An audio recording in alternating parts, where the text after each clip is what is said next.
Hello students, welcome all. स्वागत आहे तुमचं सगळ्यांचं आपल्या लाडक्या यूट्यूब चॅनलवरती. परत एक खूप इम्पॉर्टंट असा व्हिडिओ सेशन घेऊन येत आहे बेटा. बघा, तुम्ही हेडिंग बघू शकता. महाराष्ट्र स्टेट बोर्डची जी आपली एक्झाम आहे, या एक्झामसाठी म्हणजे HSC क्लास 12 साठी एक्झाम पेपर पॅटर्न कसा आहे मॅथ्स विषयाचा, त्याच्यावरती आपण बोलणार आहोत. टॉपिक वरूनच तुम्हाला लक्षात आलं असेल की हे पर्टिक्युलर सेशन किती महत्वाचं आहे. ओके, तर आपल्याला काय करायचं आहे, नेहमीप्रमाणे या व्हिडिओची जी लिंक आहे बेटा, ती तुम्हाला तुमच्या फ्रेंड्स सोबत तुमच्या व्हॉट्सअप ग्रुप्समध्ये शेअर करायची आहे, सो दॅट तुमच्या सोबत तुमच्या फ्रेंड्सला पण कळेल की HSC बोर्ड एक्झामसाठी मॅथ्स विषयाचा एक्झॅक्टली पेपर पॅटर्न कशा टाईपनं असते, पेपर कसा असतो. एकदा पेपर पॅटर्न जर आपल्याला कळाला तर अभ्यास करायला एकदम आपल्याला सोपं होणार आहे ना.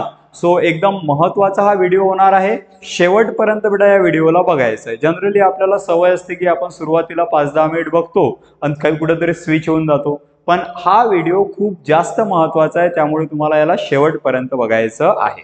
आणि यासोबतच तुम्हाला माहितीच असेल की आपण एक बॅच प्लॅन करत आहोत बेटा, ज्यामध्ये स्पेशली आपण क्लास 12 ची बोर्ड एक्झामसाठी रिव्हिजन घेणार आहोत. त्या रिव्हिजनला पण तुम्ही त्या रिव्हिजन बॅचलाही तुम्ही जॉईन करू शकता.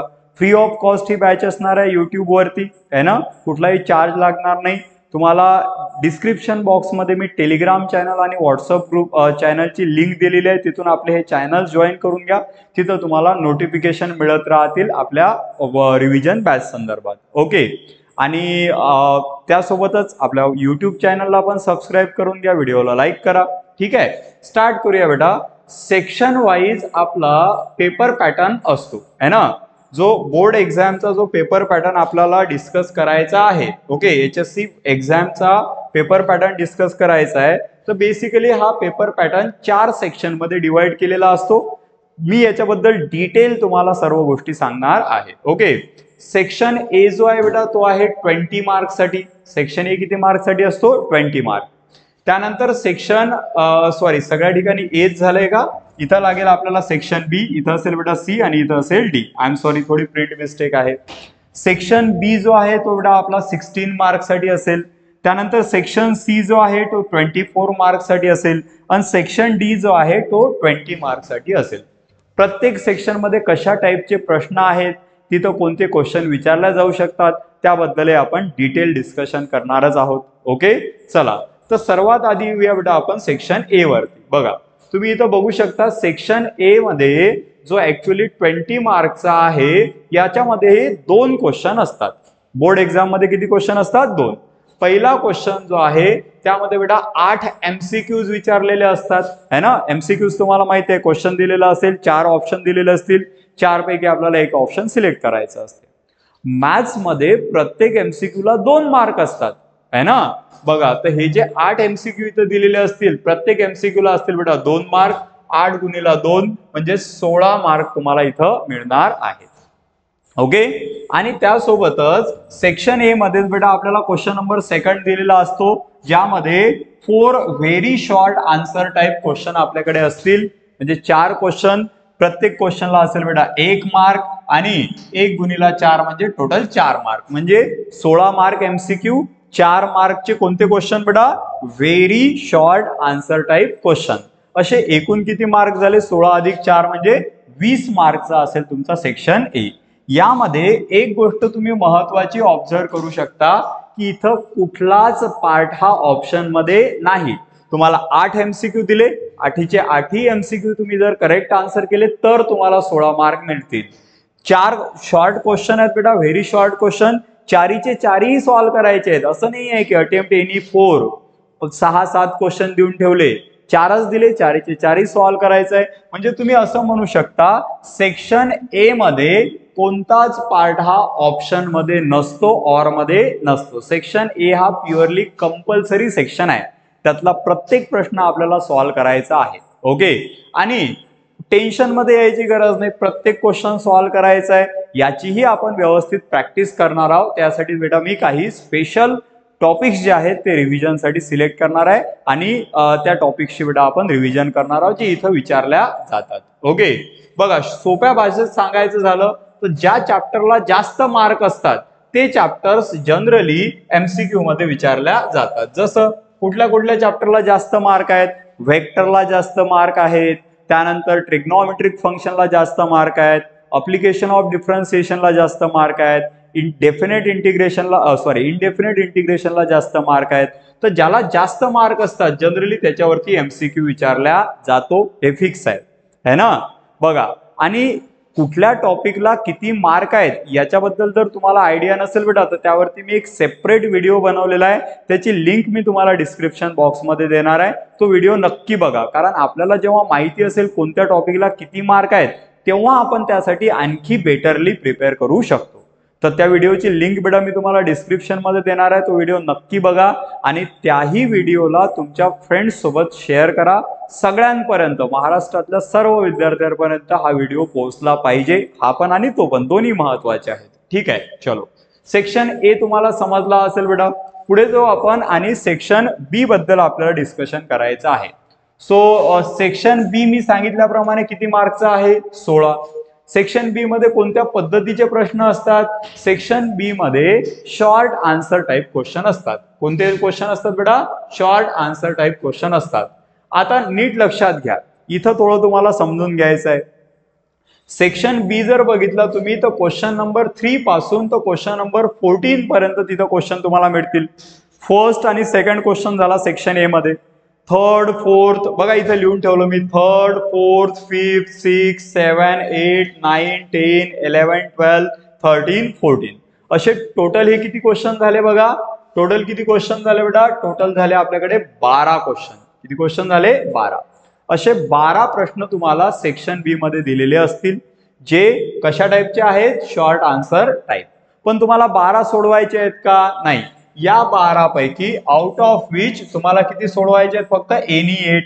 बघा, म्हणजे सोप्या भाषेत सांगायचं झालं तर टोटल 12 प्रश्न तुम्हाला दिलेले असतील, त्यापैकी तुम्हाला 8 सोडवायचे आहेत आणि प्रत्येक क्वेश्चनला किती मार्क आहेत? 2.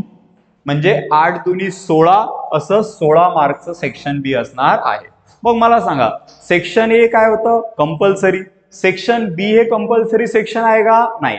सेक्शन बी मध्ये तुमच्याकडे टोटल 12 क्वेश्चन आहेत, त्याच्यापैकी फक्त 8च सोडवायचे आहेत. म्हणजे 4 प्रश्न ऑर मध्ये आहेत, 33% प्रश्न. 12 पैकी 4 ऑर मध्ये आहेत, म्हणजे 33% प्रश्न ऑर मध्ये आहेत. 66% प्रश्नच आपल्याला फक्त सोडवायचे आहेत आणि प्रत्येक क्वेश्चनला किती मार्क आहे बेटा? 2 मार्क. आता याच्यामध्ये कोणते क्वेश्चन विचारले जातील? सोप्या भाषेत सांगतो, यामध्येही ओव्हरऑल 12 प्रश्न जर येणार आहेत तर आपले टॉपिक किती आहेत? जर समजा आपण टॉपिक काउंट केले तर आपले 15 टॉपिक आहेत. जवळपास सगळ्या टॉपिक मधून यामध्ये प्रश्न विचारल्या जातील. फक्त काही सिलेक्टिव्ह टॉपिक्स मधून यामध्ये जनरली क्वेश्चन येत नाहीत. जसं आता मी बिलकुलच येणार नाही असं म्हणू शकत नाही, पण जनरल मी तुम्हाला सांगतो, लिनियर प्रोग्रामिंग प्रॉब्लेम मधून बेटा या टॉपिक मध्ये सेक्शन बी मध्ये जनरली प्रश्न येत नाही, कारण लिनियर प्रोग्रामिंग प्रॉब्लेमचा प्रश्न 4 मार्कला बनतो.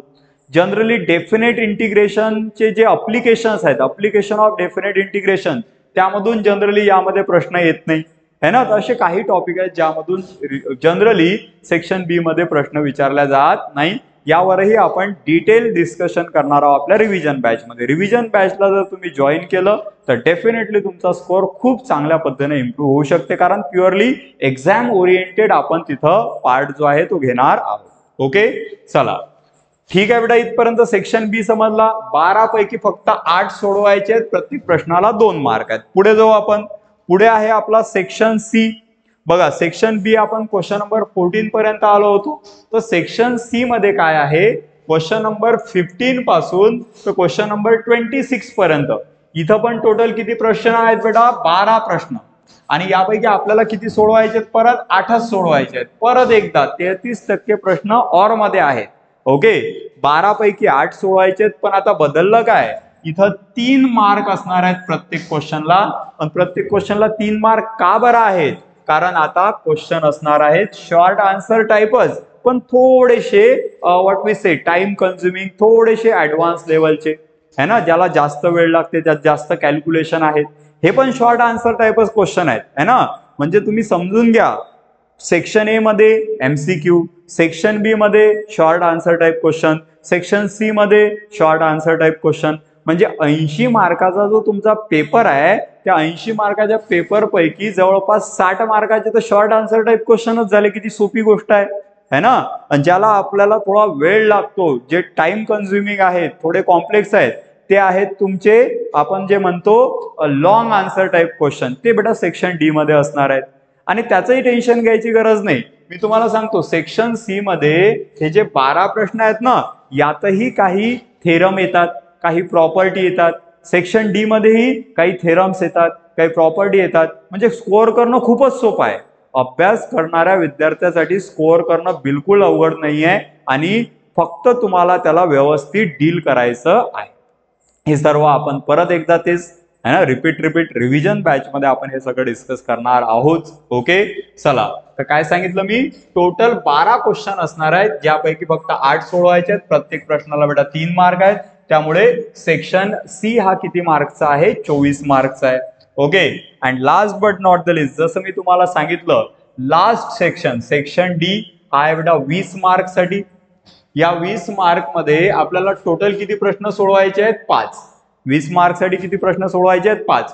पण इथं विचारल्या किती जातात, 8. टोटल 8 क्वेश्चन विचारल्या जातात. क्वेश्चन नंबर 27 पासून 34 पर्यंत. आणि त्यापैकी फक्त आपल्याला एनी 5 सोडवायचे आहेत. 4 पंचे 20, प्रत्येकाला 4 मार्क असणार आहेत. सांगितल्याप्रमाणे यामध्ये बेटा लॉंग आन्सर टाइप क्वेश्चन असणार आहेत, ज्याला आपल्याला डील करायचं आहे. ठीक आहे, लक्षात आलं का तुम्हाला, सांगा मला. सेक्शन ए एमसीक्यू आणि very short question type. Section B आपल्याला किती दिलेले असतील प्रश्न, आपल्याला दिलेले असतील बेटा 12 प्रश्न, त्यापैकी फक्त 8च सोडवायचे आहेत. सेक्शन सी मध्ये परत 12 दिलेले असतील, 8च सोडवायचे आहेत, पण बी मध्ये 2 मार्क वाले, सी मध्ये 3 मार्क वाले. आणि सेक्शन डी ज्यामध्ये टोटल 8 क्वेश्चन दिलेले असतील आणि आपल्याला फक्त 5 प्रश्न सोडवायचे आहेत. ओके चला, याला समराइज वे मध्ये बेटा एकदा एक्सप्रेस करून घेतो. सो बेसिकली या टाइपनं आपला पेपर पॅटर्न जो आहे तो असणार आहे. चला एकदा बघून घ्या बेटा, तुम्हाला काही अडचण आहे का. सेक्शन ए तुमचं 20 मार्क साठी, ज्यामध्ये question number 1, question number 2. Section B बेटा 16 मार्क साठी 8 प्रश्न सोडवायचे आहेत फक्त. किती पैकी, 12 पैकी, ज्याला 16 मार्क असतील. ओके, तेही very short answer type question आहेत. ओके, सेक्शन सी आहे बेटा तुमचा 24 मार्क साठी, ज्याच्यामध्ये परत तुम्हाला 8 प्रश्न सोडवायचे आहेत 12 पैकी. आणि सेक्शन डी किती मार्कचा आहे, 20 मार्कचा, ज्यामध्ये तुम्हाला 5 प्रश्न सोडवायचे आहेत 8 पैकी. तर या टाइपनं, या पद्धतीने बेटा सेक्शन वाईज मार्कांचं डिस्ट्रीब्युशन असणार आहे. ओके बघा, तर एवढ्या डिटेल मध्ये जेव्हा तुम्ही प्लॅन करसाल अभ्यासाचा आणि त्या वेनं जेव्हा तुम्ही जासाल, तर डेफिनेटली आपल्याला सक्सेस भेटणार आहेच, है ना. प्लॅनिंग हे एक स्टेप असते आणि त्याचं एक्झिक्युशन ही दुसरी स्टेप असते. या दोन गोष्टी जर आपण व्यवस्थित केल्या तर डेफिनेटली आपल्याला सक्सेस होण्यापासून कोणीच थांबू शकत नाही.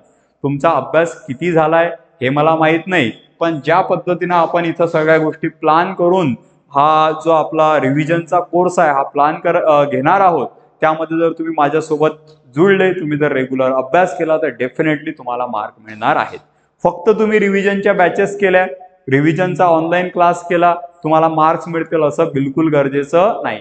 तुम्हाला बेटा क्लास पण करायचे आहेत आणि त्यासोबत मी तुम्हाला जे काही सांगेल, जो काही अभ्यास सांगेल, जो काही टास्क सांगेल, तो टास्क पण तुम्हाला कंप्लीट करायचा आहे. तुम्ही अभ्यास करसाल तर डेफिनेटली तुम्हाला मार्क मिळतील आणि त्यासाठी हा जो काही पार्ट आहे हा तुम्हाला डेफिनेटली बेटा हेल्प करणार आहे. बऱ्याच विद्यार्थी नेहमी अभ्यास करत राहतात, त्यांना माहितीच नसते कोणतं काय येते पेपरमध्ये, कशाला किती मार्क आहेत, काय नाही, वगैरे वगैरे. तर त्या गोष्टींना आपल्याला व्यवस्थित डील करणं अपेक्षित असते. ठीक आहे, होप बेटा हा व्हिडिओ तुम्हाला एकदम लक्षात आला असेल. सगळ्या गोष्टी यामधल्या चॅप्टर वाईज कशा टाईपनं डिस्ट्रीब्युशन असते मार्कचं ते तुम्हाला समजलं असेल. आणि ज्या पद्धतीने मी तुम्हाला सांगितलं, या व्हिडिओच्या लिंकला तुमच्या सगळ्या फ्रेंड्स सोबत शेअर करा. मी तर म्हणतो तुमच्या व्हॉट्सअप स्टेटसलाही शेअर करा हा व्हिडिओ, है ना. तुमचं जे काही व्हॉट्सअप स्टेटस असेल त्याला हे शेअर करा, म्हणजे तुमचे फ्रेंड्स जे आहेत तेही हा व्हिडिओ बघतील आणि त्यांनाही अभ्यासात चांगल्या पद्धतीनं बेनिफिट होईल. ठीक आहे, चलो, thank you so much, all the best, Jai Hind.